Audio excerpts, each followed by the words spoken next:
क्या हम किसी के मन को चुटकी में पढ़ सकते हैं? अगला व्यक्ति आपके बारे में क्या सोच रहा है, उसके मन में आपके लिए क्या विचार चल रहा, हम जान सकते हैं?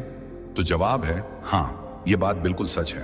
और आज मैं आपको बताने जा रहा हूं कि आप किसी का भी मन पढ़ सकते हैं, वह भी बड़े ही आसानी से। लेकिन इसके लिए आपको कुछ नियमों और कुछ बातों का ध्यान रखना होगा। किसी के मन की बात को पढ़ने की स्वतंत्रता हर किसी में होती है, बशर्ते आप इसे सही तरीके से सीखें और अभ्यास करें। आज हम इस कला को आचार्य चाणक्य की नीतियों और बुद्धिमत्ता के आधार पर समझेंगे। एक बार चाणक्य अपनी कुटिया के बाहर बने छोटे से बगीचे में गए और एक गुलाब का फूल तोड़कर लाए। उन्होंने चंद्रगुप्त से कहा, इस फूल को देखो, क्या यह सुंदर नहीं है? चंद्रगुप्त ने हामी भरी, लेकिन उसका मन कहीं और था। चाणक्य ने फिर पूछा, क्या तुम्हें गुलाब की खुशबू पसंद है? चंद्रगुप्त ने जल्दी से जवाब दिया, हाँ आचार्य, बहुत अच्छी है। चाणक्य ने हल्के से हंसते हुए कहा, युवक, तुमने फूल को सूंघा ही नहीं, फिर खुशबू कैसे पसंद आई? चंद्रगुप्त सकपका गया। चाणक्य ने आगे कहा, तुम्हारा मन यहां नहीं है, तुम मगध के सिंहासन के बारे में सोच रहे हो। तुम धनानंद को हराना चाहते हो, लेकिन डरते हो कि कहीं तुम्हारी योजना असफल ना हो जाए। चंद्रगुप्त की आंखें आश्चर्य से फैल गईं। उसने सोचा, यह कैसे संभव है? मैंने तो कुछ कहा ही नहीं। चाणक्य ने चंद्रगुप्त को बैठने का इशारा किया और बोले, मन को पढ़ना कोई जादू नहीं है चंद्रगुप्त, यह एक कला है जो अभ्यास और शांति से आती है। मैंने तुम्हारी आंखों में वह आग देखी जो एक योद्धा की होती है। तुम्हारे चेहरे की रेखाएं मुझे बता रही थीं कि तुम किसी बड़े लक्ष्य के लिए बेचैन हो। तुम्हारी उंगलियां बार बार एक दूसरे से टकरा रही थीं, जो तुम्हारे डर और संकोच को दर्शाता है। और जब मैंने तुमसे फूल के बारे में पूछा, तुमने जल्दबाजी में जवाब दिया, क्योंकि तुम्हारा मन कहीं और था। चंद्रगुप्त ने पूछा, आचार्य, आपने यह सब कैसे जाना? क्या यह कोई तंत्र मंत्र है? चाणक्य हंसे और बोले, नहीं, यह तंत्र मंत्र नहीं, बल्कि मन की शांति और दूसरों के हाव भाव को समझने की कला है।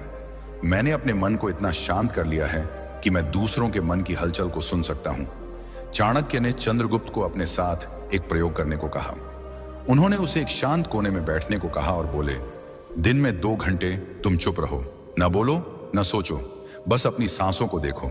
जब तुम्हारा मन शांत होगा, तुम दूसरों के मन को पढ़ पाओगे। चंद्रगुप्त ने कई महीनों तक यह अभ्यास किया।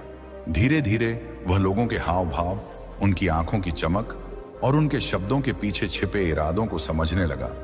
तब चाणक्य ने कहा, अब मैं तुम्हें पहले एक कहानी सुनाता हूं। तुम इस कहानी को ध्यान से सुनो, फिर इस कहानी के खत्म होते ही मैं तुम्हें मन की बात पढ़ने के 7 तरीके बताऊंगा। कई साल पहले हिमाचल की हरी भरी वादियों में सरयू नदी के किनारे एक छोटा सा गांव था। वहां 2 भाई बहन रहते थे। बड़ा भाई रमेश, जो देख नहीं सकता था, और छोटी बहन अनीता, जो गांव में एक छोटा सा बगीचा संभालती थी।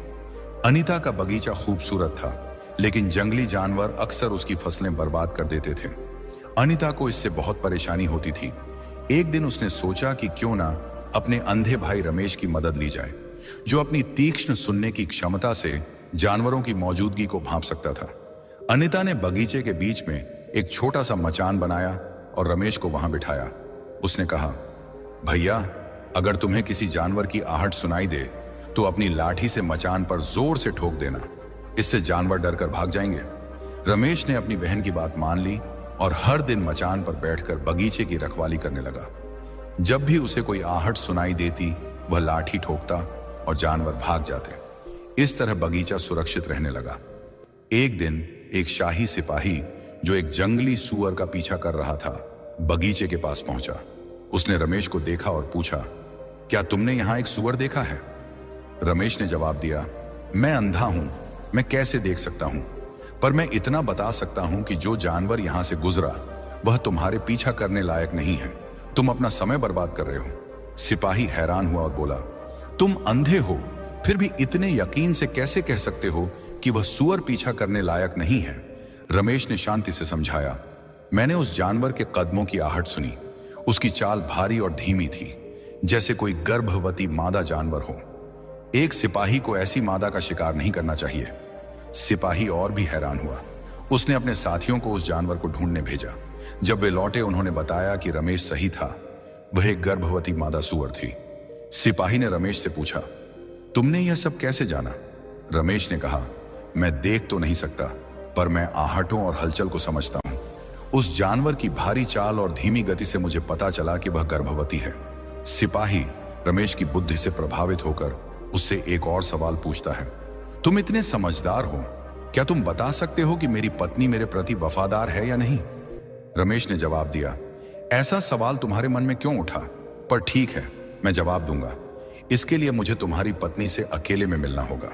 सिपाही पहले तो गुस्सा हुआ, लेकिन फिर मान गया और अपनी पत्नी रानी सावित्री को रमेश के साथ एक कमरे में भेज दिया। कमरे में रमेश ने सावित्री से कहा, मुझे तुम्हें छूना होगा। यह सुनते ही सावित्री गुस्से में आ गई और रमेश को मारने लगी। रमेश ने किसी तरह अपनी जान बचाई और सिपाही के पास लौटा। उसने कहा, तुम्हारी पत्नी वफादार नहीं है। सिपाही गुस्से में तलवार निकालकर सावित्री के पास गया और पूछा, सच बताओ, क्या तुम वफादार हो? सावित्री ने कहा, मैं वफादार नहीं हूं। सिपाही हैरान हुआ और रमेश से पूछा, तुमने यह कैसे जाना? रमेश ने समझाया, मैंने कहा कि मैं उसे छूना चाहता हूं। वह इतने गुस्से में आ गई कि मुझे मारने लगी। एक वफादार पत्नी किसी अनजान पुरुष को छूने से मना करती, पर उसने मुझे मारा और इस दौरान मेरा पूरा शरीर छुआ। ऐसी औरत वफादार कैसे हो सकती है? सिपाही ने फिर पूछा, एक और सवाल, क्या मैं अपने पिता का बेटा हूं या किसी और का? रमेश ने कहा, तुम इस राज्य के सिपाही हो, इस सवाल का क्या मतलब? पर ठीक है, मैं जवाब दूंगा, लेकिन तुम्हें वादा करना होगा कि तुम गुस्सा नहीं करोगे। सिपाही ने वादा किया और रमेश ने कहा, तुम अपने पिता के बेटे हो, पर तुम पर एक कंजूस जमींदार की छाया भी है। सिपाही खुश हुआ और अपनी मां से पूछने गया। मां ने कहा, तुम अपने पिता के बेटे हो, पर जब मैं नहा रही थी तब एक कंजूस जमींदार की छाया मुझ पर पटाड़ी थी। सिपाही रमेश के पास लौटा और पूछा, तुमने यह कैसे जाना? रमेश ने कहा, तुमने मुझे एक भी इनाम नहीं दिया, जबकि कोई और सिपाही होता तो अब तक कई पुरस्कार दे देता। इससे मैंने अनुमान लगाया कि तुम कंजूस हो। सिपाही हंस पड़ा और बोला, जो मांगोगे दूंगा, पर बताओ तुम इतने सटीक जवाब कैसे दे लेते हो? रमेश ने कहा, मैं देख नहीं सकता, पर मैं लोगों के मन को उनकी हरकतों, व्यवहार और शारीरिक हाव भाव से पढ़ सकता हूं। फिर चाणक्य ने कहा, अब मैं तुम्हें 7 तरीके बताऊंगा जिनसे तुम भी दूसरों के विचार समझ सकते हो। बेरिन, उसकी आंखों में देखो और हाव भाव को समझो। आंखें मन का आईना होती हैं। जब आप किसी की आंखों में गहराई से देखते हैं तो उनके चेहरे की सूक्ष्म हलचलें, जैसे भौहों का हल्का सा उठना, होंठों की तनिक सी मुस्कान या नजरों का इधर उधर जाना, उनके मन की कहानी बयान करती हैं। उदाहरण के लिए, अगर कोई व्यक्ति आपसे नजरें चुराता है तो शायद वह कुछ छिपाने की कोशिश कर रहा है। वहीं आत्मविश्वास से भरी नजरें दृढ़ता का संकेत देती हैं।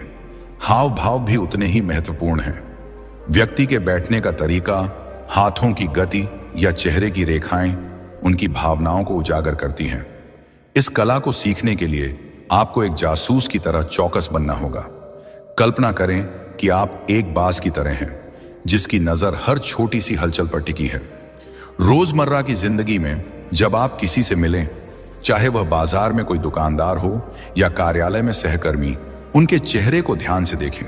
क्या उनकी मुस्कान सच्ची है या सिर्फ औपचारिक? क्या उनकी आंखों में उत्साह है या उदासी?